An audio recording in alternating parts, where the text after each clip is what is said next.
yes, your उनका lordship. Right है argue करना, लेकिन Yes, your जब lordship. मेरा दूसरा कहना रहता है जी कि once the legal position has been settled by honourable Supreme Court जी and you want to argue, then जी. You should bring some judgment. Your lordship, kindly give me 5 minutes. है मैडम, 5 मिनट का बदला समझते हो? 5 मिनट बहुत होते हैं।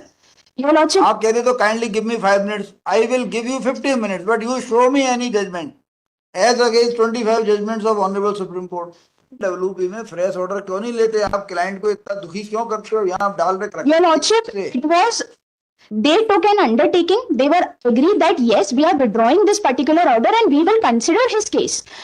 और ये क्या हो रहा है कि आप लोगों को या तो सर, अगर इनको इस ऑर्डर से तकलीफ थी तो इनको डब्ल्यूए करना चाहिए था, इनको सुप्रीम कोर्ट तक जाना चाहिए था। ऐसे लिखा जाता है ना, रिकंसीडर करेंगे। सर, रिकंसिडर वाला ऑर्डर नहीं दिखा रही हूँ मैं आपको 2017 का ऑर्डर दिखा रही हूँ। देखा जाएगा कि नहीं, आपके फादर की डेथ 2015 में हुई थी तो हम 2016 की पॉलिसी कंसिडर नहीं कर सकते।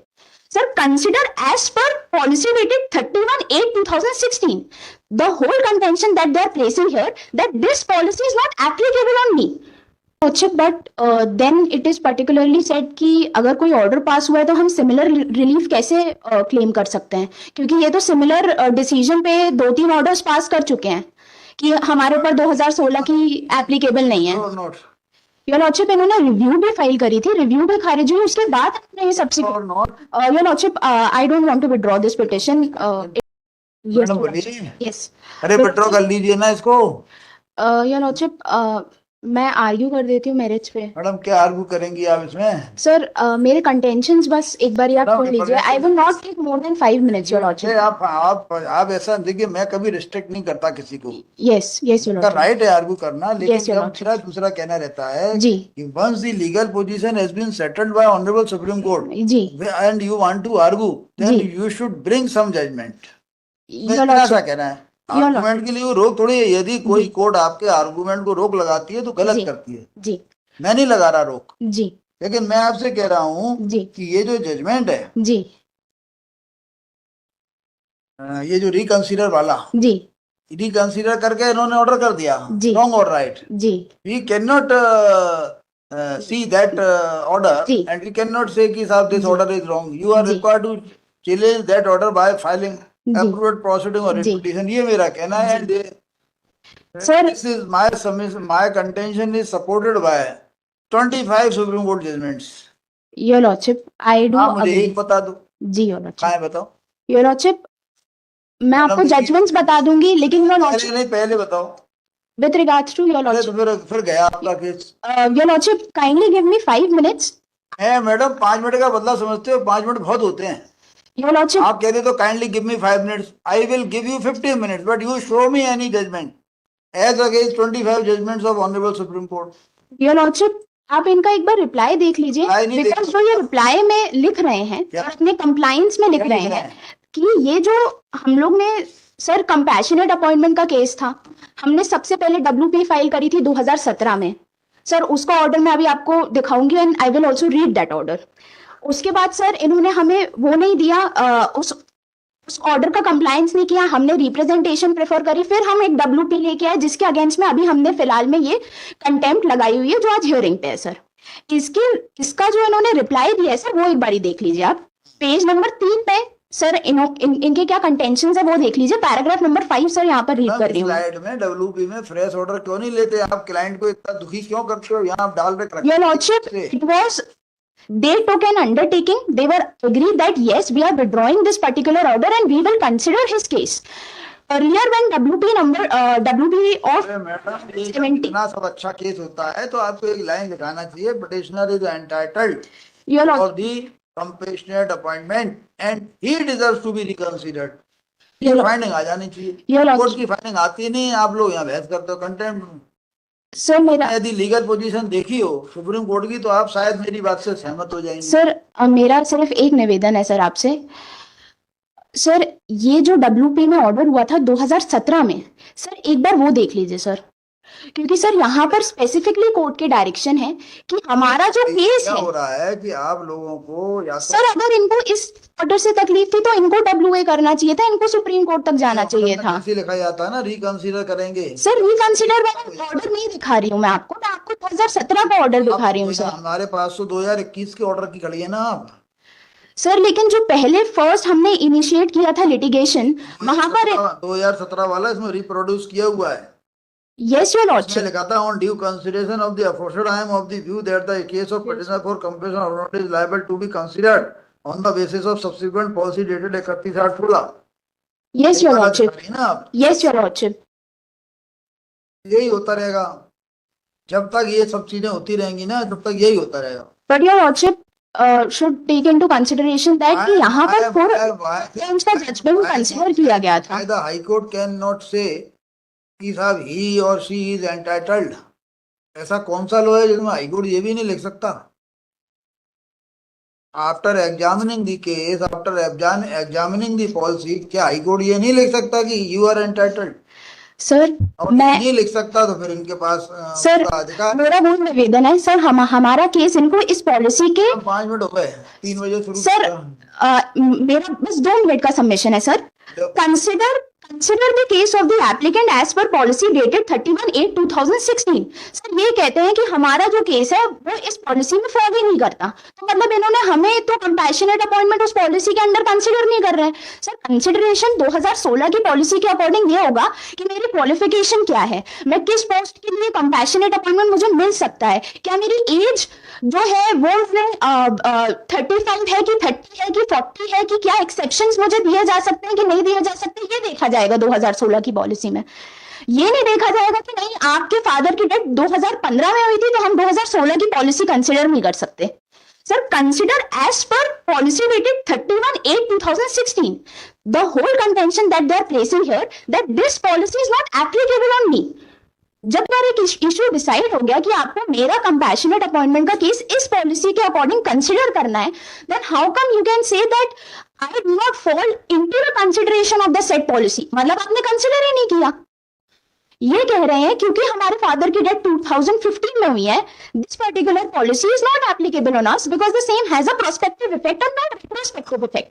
The court, particularly in the year 2017 when this particular WP was disposed and that was the first round of litigation, वहां स्पेसिफिकली बोला कि आप इनके कंपैशनेट अपॉइंटमेंट का जो इशू है उसको 2016 की पॉलिसी के अकॉर्डिंग कंसिडर करें। सर वहां पर भी इनका यही कंटेंशन था कि नहीं इनके ऊपर ये पॉलिसी एप्लीकेबल नहीं होगी, तब अपने सारी चीजें कंसिडर करते हुए, फुल बेंच का जजमेंट कंसिडर करते हुए ये डिसीजन पे पहुंचे नहीं साहब कंसिडर तो किया जाएगा, आप कंसिडरेशन करिए, इसमें कोई वो नहीं कर रहे हैं, इंक्लाइंड नहीं है, बट डायरेक्ट कर रहे हैं कि आप कंसिडर इस पॉलिसी की लाइट में करेंगे। अब आप मुझे बताइए ये पॉलिसी मेरे ऊपर क्यों नहीं एप्लीकेबल, इसके अंदर में कहाँ फॉल आउट कर रही हूँ? वाला ऑर्डर है उसमें तो वो पॉलिसी की डेट भी नहीं लिखी। सर जो उन्होंने जो नया ऑर्डर है जिस 18/16 की आप बात कर रही हैं, 16 वाली वो तो वो भी नहीं लिखा है इसमें। सर जो हमने कंटेंट में C1 लगाया है, बात कर रहे हैं उस कंटेंट की, कंटेम्प्ट वाले ऑर्डर की के संबंध में आप कंटेम्प्ट लाए हैं, इसका देख लीजिए operative part para page number 8। Yes your lordship, इसमें कहीं वो डेट नहीं लिखी। योर लॉर्डशिप मैं काइंडली कम टू कोर्ट ने कह दिया 2010 वॉल्यूम 3 MPLA की लैड में डिसाइड करो। Your lordship but the same order consider कि 2017 में क्या ऑर्डर पास हुए थे? मैडम यदि आप ये 2021 में कंटेम्प्ट में नहीं आती हैं आप जी, तो जो है कुछ उसका शायद हो जाता अभी तक। Your lordship but then it is particularly said कि अगर कोई ऑर्डर पास हुआ है तो हम सिमिलर रिलीफ कैसे क्लेम कर सकते हैं, क्योंकि ये तो सिमिलर डिसीजन पे 2-3 ऑर्डर्स पास कर चुके हैं कि हमारे ऊपर 2016 की एप्लीकेबल नहीं है। हमने अब ये ऑर्डर किया जी, ये कब किया इन्होंने? आपका क्लेम रिजेक्ट कब किया? 23 में। अब चले जाते WP में, इसको भी पेंडिंग रहने देते। योर लॉर्डशिप आप लोग चाहते नहीं हो क्लाइंट को कुछ अच्छा हो जाए। योर लॉर्डशिप हम तो चाहते हैं लेकिन रिस्पोंडेंट्स नहीं चाहते हैं, और फिर सर कंटेम्प्ट फाइल करने का कोई मतलब बन नहीं रहा है to be very honest, because the thing is कि they pass arbitrary order. Which order you have passed in the compliance of this 4-3-21? My lords, kindly may see page number 5 of my reply, my lord. कब पेश किया आपने, कब पास किया? 5/2/2026. अभी तक क्या कर रहे थे आप? My lords, we have only got the direction to reconsider the claim of the petitioner, and my lords may kindly see the clause 11.1 of the compassionate appointment policy, my lords. उस पे यही लिखा हुआ है कि जो डिमाइस है उस डेट के पे कंसिडर नहीं ठीक होगा। है, हो गया है।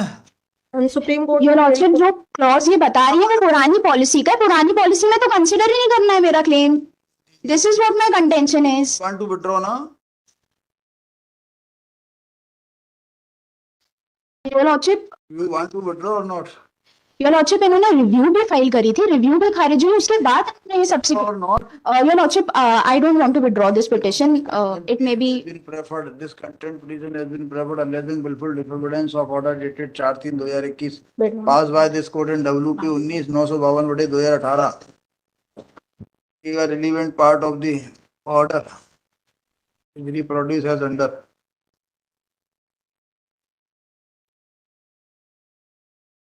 यहाँ से डाल डाल देखिएगा। And learned counsel for the petitioner submits that although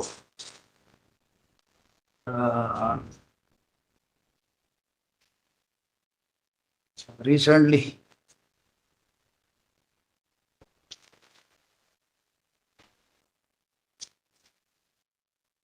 by way of order dated 5/2026 within bracket annexure R1, the respondents have rejected the claim of the petitioner, but the respondents have not taken into but the respondent while rejecting the claim of the petitioner have not taken into consideration the policy dated 31/8/2016, yes your on lordship. the basis of which the petitioner is entitled for compassionate appointment. She submits that